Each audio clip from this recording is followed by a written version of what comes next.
Here with Andrei Minakov, now a 2021 Olympian, just coming off of the Russian trials where you made the Olympic team in the 100 free and the 100 fly. Can you take me through your meet? Well, thank you, Coleman, for invitation for here. And yeah, definitely.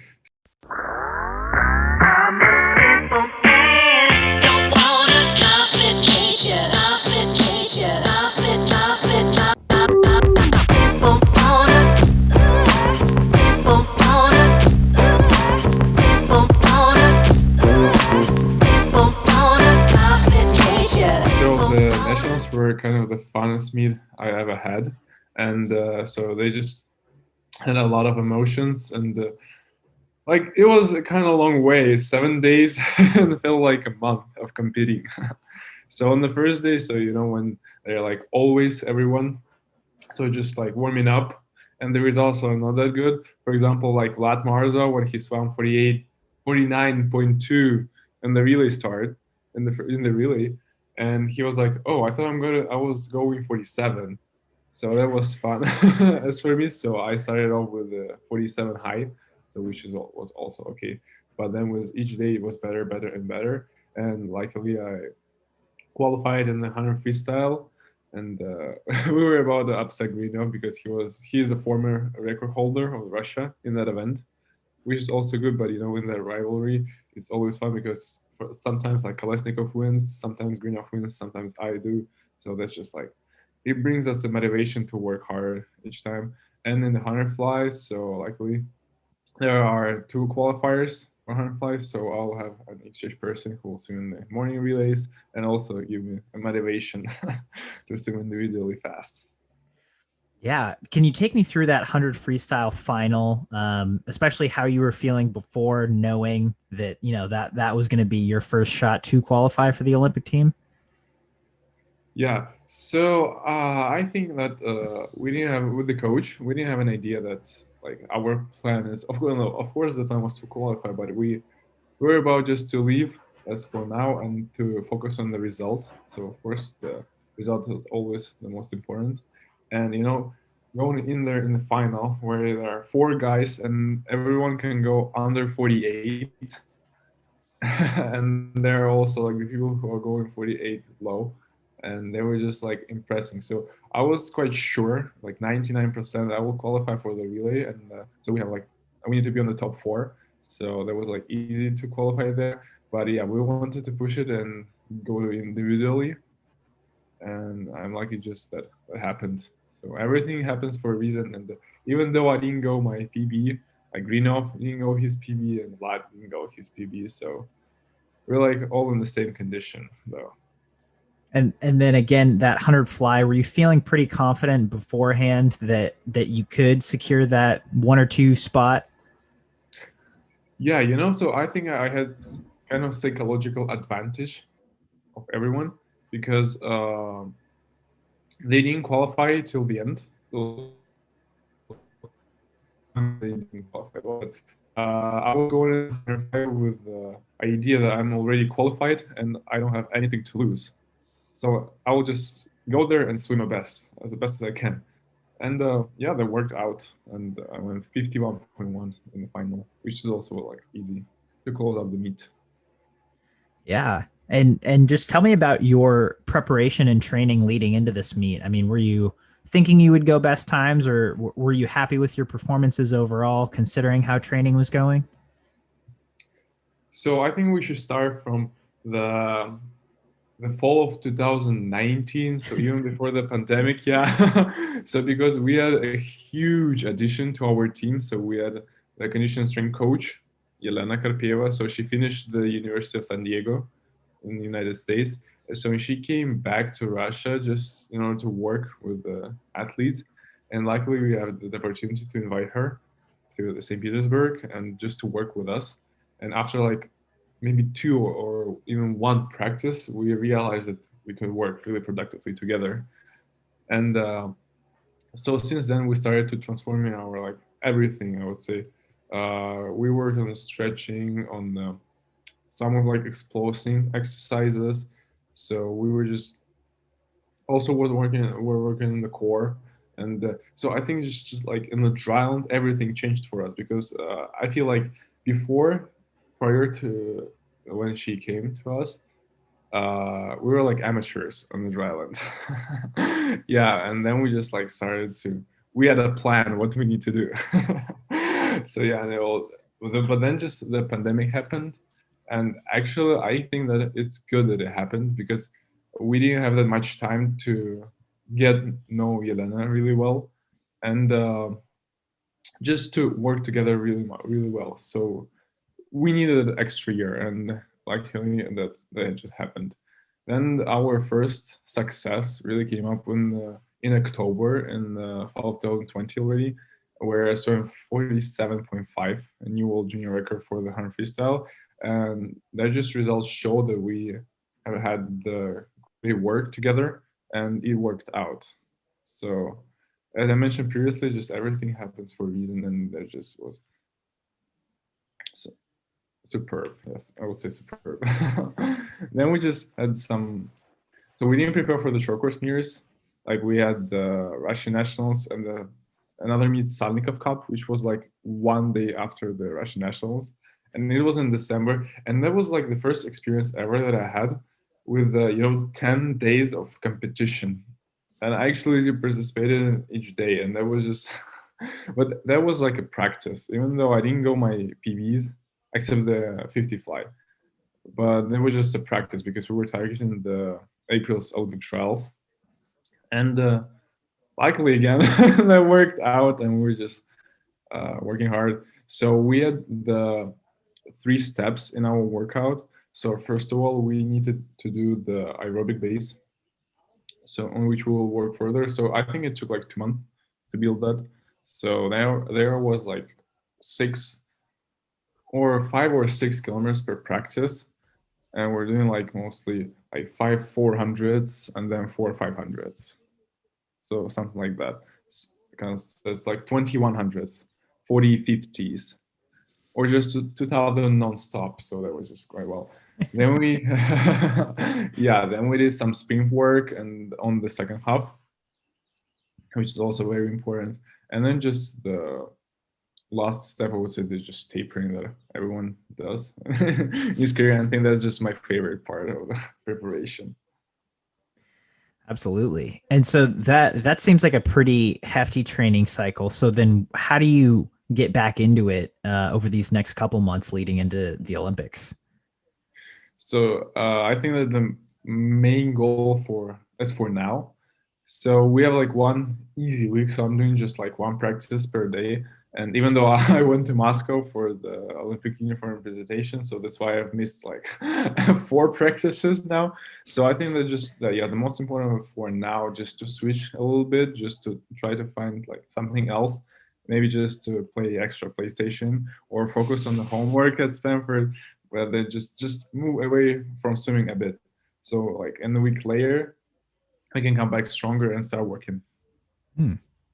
Uh, so you mentioned your schoolwork at Stanford. I know everyone in the United States was really excited to see you come to Stanford, see you had committed. Obviously, with the pandemic, everyone's plans changed. So you're currently enrolled in classes at Stanford and taking classes, and then obviously you still got the intention to swim there. Yeah. So I'm currently in the third quarter, and I successfully finished the first and the second quarter. And I can tell you that this is one of the best experiences I have had ever in my life. So I'm just happy that I have an opportunity to study at Stanford. Even though I am so far away from Stanford and we have the time difference, I think that the professors, they are just like amazing, amazing people who truly support their students and not tend to fail them, but just help them and understand the material. Or even though when I tell I cannot take that test because it's gonna be like 2 or 3 a.m. for me, and they're like, okay, well, we'll give you an extension, don't worry about that, and then give me like an extension and I take it like 4 p.m. my time, for example. Hmm. So from that point, it's just like one of the greatest places on earth. That that sounds really great. Are you able to attend in-person lectures, or I mean, yeah, how does the day-to-day of those studies work? So actually, so I just take the earliest possible classes that I can. So that's like 8 a.m. or 9 a.m. and that's just like 6 p.m. or 7 p.m. for me. So that's really good. So I have like second practice, finish at 6 or 6:30, and then just go to class. So from that point of view, that's good as well. Yeah, nice. And then, so have you gotten to know you're enrolled at Stanford academically? Have you gotten to know the guys on the team at all? Do you have contact with them? Yeah, yeah, of course. So I think it first started when I went to Stanford for the Futures Championships that took place in Palo Alto, so at Stanford in 2016. So that's when I first visited the campus, and I was like, no, no way, I want to study here. And yeah, since then I'm just like started to exploring and reaching out to the guys on the team. So how well they know me, how well I know them, and just ask them for help and pieces of advice. So what can they say about the campus? And then in 2018, when I was in LA on the junior nationals, I took extra 2 or 3 days and I went to Stanford and I took an official visit, just like by myself, just like walking through streets. And then I just met the actually happened accidentally, and I met some guys from the team, Oh, nice. and they were like, "We, I think we know you," and I think, yeah, I think I know you too, guys. No way that happens. And yeah, so we had really good conversation. I remember that was Daniel Roy. I can remember the other two. I'm so sorry. Yeah. So we just got like the good. So I just knew Neil Roy. No, not the Neil Roy. Daniel Roy, because we went both to the Indianapolis 2017 for World Juniors. Yeah. So that's why we knew each other. And then just when I told him and the other guys that my prior goal is Stanford, they like all reached out to me like saying, yes, man, we need you there, we need you here, and like we just want you here. So that's why since then everyone just helped me, and likely everything worked out. That's a really great story. And like you said, you had attended futures meets at Stanford, the junior nationals in Irvine. Um, you trained in California for a couple of years. And I remember that. I think I even interviewed you once at that junior national meet. But can you, for the listeners who aren't familiar, can you tell us about how it came to be that you were training in California for a period? Yeah, so it started all in 2015 when I first came there, and my former team is Terrapin swim team with the head coach Ray Mitchell. Yeah, so I think that the person just gave me a lot, literally. He taught me a lot, and he just gave me huge support all the time, and we're still in contact. So if I need any help or if he needs any help, always just reach out to each other, ask piece of advice. From their point, so it was kind of really good and interesting to mix up the Russian system of training and the American one. So given the different mentalities of the people, different thinking, and different workouts, they were just giving some kind of a symbiosis, and I think it gave me results because Ray Mitchell prepared me for the 2018 Youth Olympic Games when I gave like the one of the biggest shots in my career, winning the 100 fly gold, winning the Milik, and so yeah, and I unluckily I missed the 2017 season, but I went there for World Juniors, and I wish to come to California as soon as possible to see not just the Stanford men's swimming diving team, but also the Ray Mitchell and the team at Concord. That's great. How did you first meet Ray, or how did you end up at Terrapins? So I think that's all credited to my mom, because she was exploring all the teams in the Bay Area. Uh, so we were prior to Bay Area because my sister lives in San Francisco and she currently just finished Academy of Art University there. But that's for now. In 2015, she was studying there, and we're just looking for a great team with a great coach, which is close to San Francisco. And I think that just Terpins was the best possible solution for the question. Can't argue with that. That's a that's a great story. And so then, you're excited to come to California. You mentioned those Youth Olympic Games. Can you remember back to that 2018 meet and what made it so special for you? I would say that just first of all, it were the Youth Olympic Games. Even it was Youth, but it's Olympic Games, and just entering that Youth Olympic Village and bringing that emotion and going the far away from home. We flew 12 hours straight to Argentina, so we were in 20 hours in plane, and there's just like everything was there's something special and unique that I will always remember till the end of my days. And the facilities were great, and because they were, I think, yeah, they were new and they were built especially for the Olympic Games. And I had an opportunity to meet new people, not just from the Russian national teams, like gymnastics, BMX basketball. Yeah, we should, with who we're still in touch, even there's like 3 years past. And just I don't know, the atmosphere of the competitions were superb and extraordinary. Yeah. And I mean, and then you just kind of kept rolling after that. Obviously in 2019, you got to go to world championships on the senior level, win a medal there in the 100 fly. Was it nerve wracking that first world championships? So when I first stepped on the block in Guangzhou, I had the feeling that okay, like world championships is like the same in the junior nationals or future championships. So why should I be nervous if I can do my best and just try to be on the podium?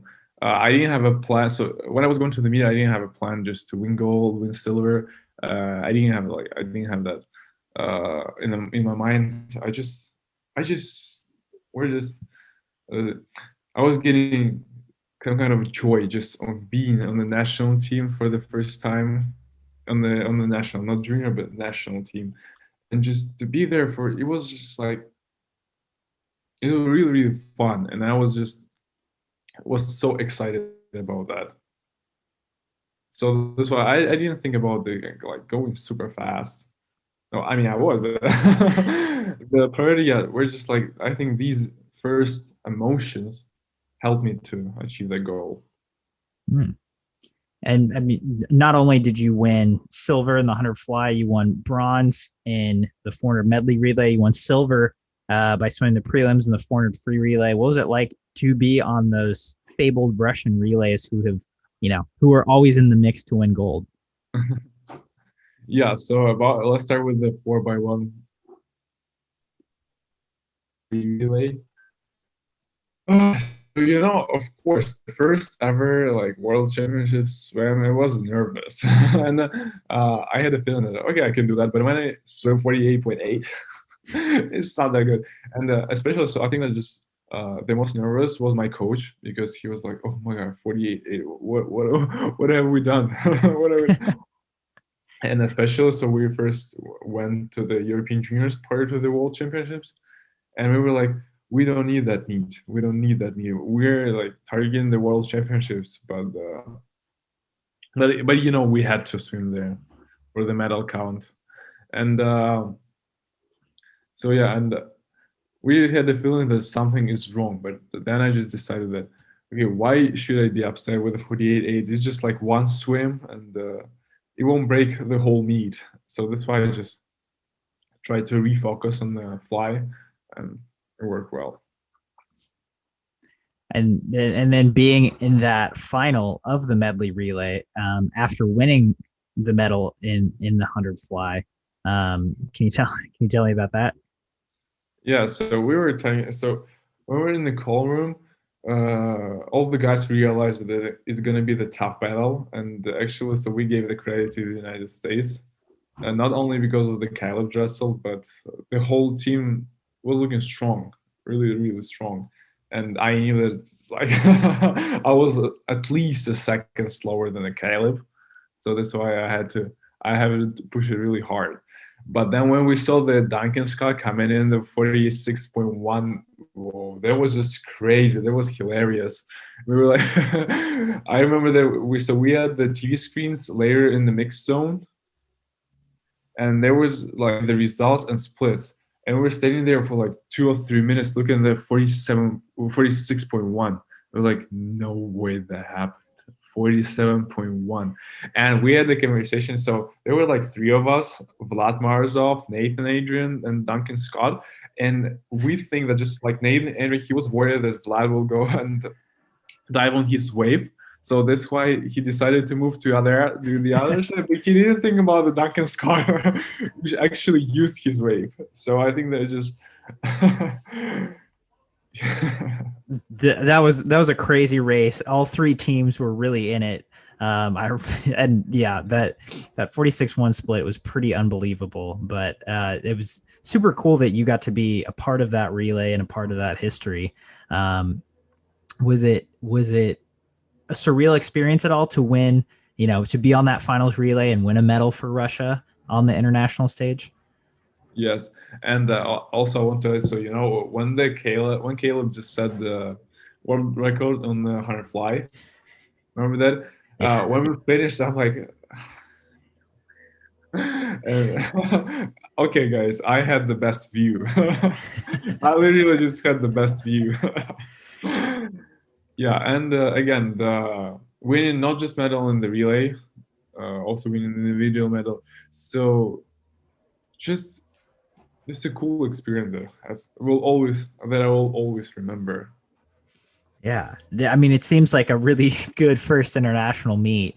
And then looking ahead to these Olympics, I mean, do you feel mentally pretty prepared to compete on that senior stage, knowing that you've done it before? So I think that just no matter how old are you, your age is just a number.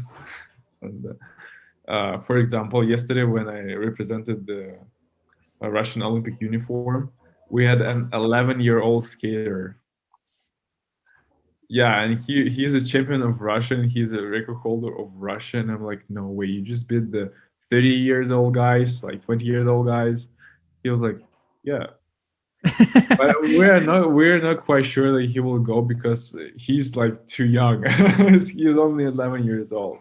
So yeah, and coming back to swimming, so I think that just it doesn't really matter in which form everyone is right now when everyone was like a year ago. I think that the only thing that matters is what will happen when we step on the blocks at Tokyo. So everyone can be like mentally prepared, physically prepared, but the life has its own choices. That's a very good point. So Andrei, I appreciate you taking the time to chat with me. It's really great to get your perspective on this. Before we sign off today, any parting thoughts? So again, thank you to SwimSwam. Thank you, Colin, personally, for inviting me. Finally, we had an opportunity to have a call. So it took a bit long. And I just want to wish everyone, every young swimmer, every professional swimmer, or just amateurs, just to stay dedicated to your dreams. And again, no matter what happens, stay dedicated to them. And I think that if you really want it, everything will happen.